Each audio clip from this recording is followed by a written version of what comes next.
The Marvel Cinematic Universe is back in theaters for the first time since 2019 after being delayed by the pandemic, but is their newest chapter worth the wait? Let's find out. After being introduced all the way back in 2010 in Iron Man 2, Natasha Romanoff is finally getting her own solo film, and it is crazy to think that an Avenger who was introduced before Thor, before Captain America, before even the Avengers were a team, is just now getting their first solo film. I mean, that's insane. And it is a little disappointing that we had to wait so long, presumably because studios had to be, proven that female superhero movies could be actually financially successful, which is exactly what we saw with Wonder Woman back in 2017, which I guess leads us here to a prequel following Natasha just shortly after the events of Captain America Civil War, 2016, a simpler time. The Avengers are scattered, and while she is a fugitive, Natasha is forced into this fight where she must confront her clouded past. And although it is surprising that we are just now getting a Black Widow movie, what's not surprising is that this film is a prequel because, well, she's dead. So with this film, we really do have an opportunity to spend some time with Natasha, who is separated from the Avengers on her own, which is not really something that we've seen before. But what we are given is not so much an origin story, but we are actually seeing this wrestling with Natasha's past. We knew that she grew up in pretty harsh conditions and has done some pretty terrible things. And yeah, although the film confronts these ideas, it doesn't really quite show her training as a child. Like I said, this isn't an origin story. In fact, most of the dark things from her childhood are actually covered in the opening credits of this movie. It is actually kind of similar to what we see in The Incredible Hulk, actually. So what we do actually get to see is Natasha as an Avenger, this person that she's grown to be, and now she has to confront what she did and who she did it to. So this film does have this chance to show this Jason Bourne-esque spy film filled with espionage, while also confronting the things that make the character who we know her to be.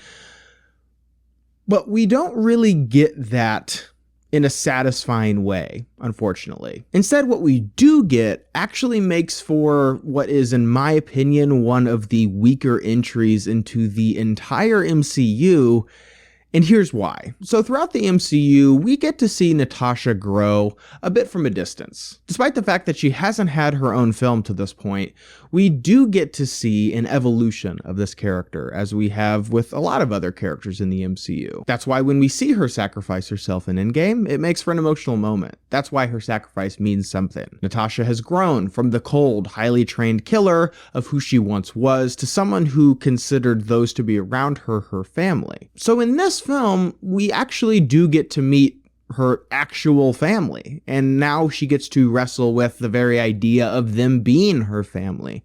And I really thought that we kind of covered all this before. No, I mean, we don't get exact names or details about her past, but who these people are, in broad strokes, yeah, we kind of already know this. We know that Natasha doesn't have a strong familial connection before she meets the Avengers. That's why when she finds this family, it means something to her. And I would argue that with what we see in this film, none of it really makes me feel any differently about Natasha, or makes me consider her sacrifice in Endgame to be any more resonant. And I think it is because for a large part of this movie, I just wasn't emotionally impacted by this film really at all. And I honestly felt like this film was such a huge missed opportunity. I can't really go into much detail without going into spoilers, but I will say this. For one, this film has a couple of villains. One is the leader of the Widows in this red room where the Widows are trained. The entire movie is really about finding this person, so they're not really in it that much. So to provide more of an active, tangible threat, we are introduced to Taskmaster, who is this highly trained soldier, but they have the ability to mimic the fighting styles of anyone they watch. So essentially, this person is able to not only fight like Black Widow, but also Captain America, Hawkeye, Black Panther, and really anyone that they study. If you've played Spider-Man for the PS4, you should be pretty familiar with this character because they are in that game as well. And I thought that both of these characters, both of these villains in this movie, really do pose an interesting opportunity to really dive into this character of Natasha and delve into her past. But the movie doesn't really do that, at least in a way that I thought was emotionally resonant. Sure, we're given details about this character, and sure, we now know more about this character's past, but I just didn't really feel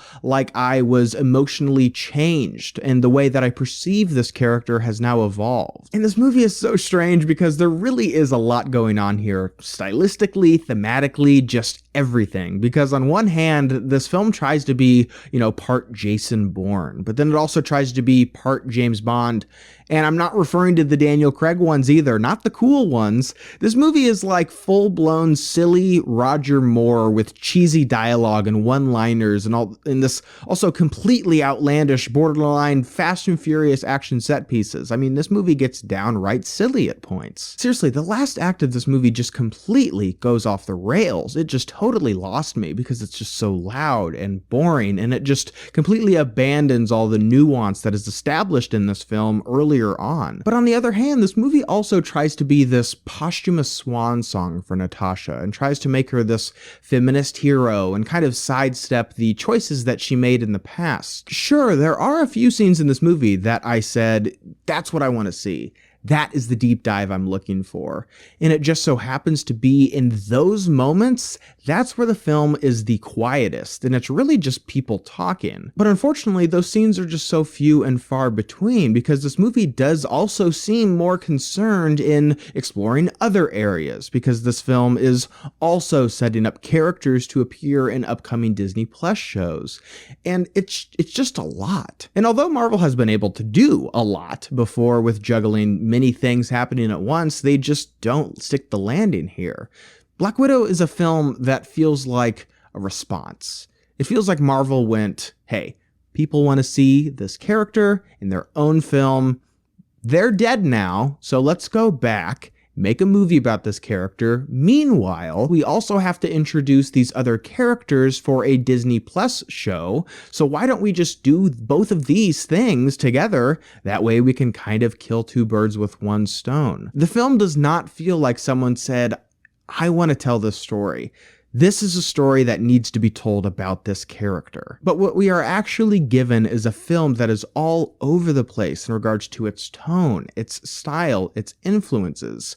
Mixed with some pretty ordinary, mediocre action set pieces, it just results in a film that's just kind of because in truest Marvel form, this isn't a bad movie. Marvel hasn't really made a lot of bad movies, but as is the case with a lot of their worst films, it's just kind of forgettable. So did you guys see Black Widow? Where does it rank for you in regards to the other MCU movies? I would love to see your ranking and your thoughts down below. And as always, guys, thank you so much for watching today. I hope you liked today's video. And if you did, you can click on that link down below, or you can subscribe to my channel to see more movie reviews and movie related things. Again, guys, thank you so much for watching, and see you next time.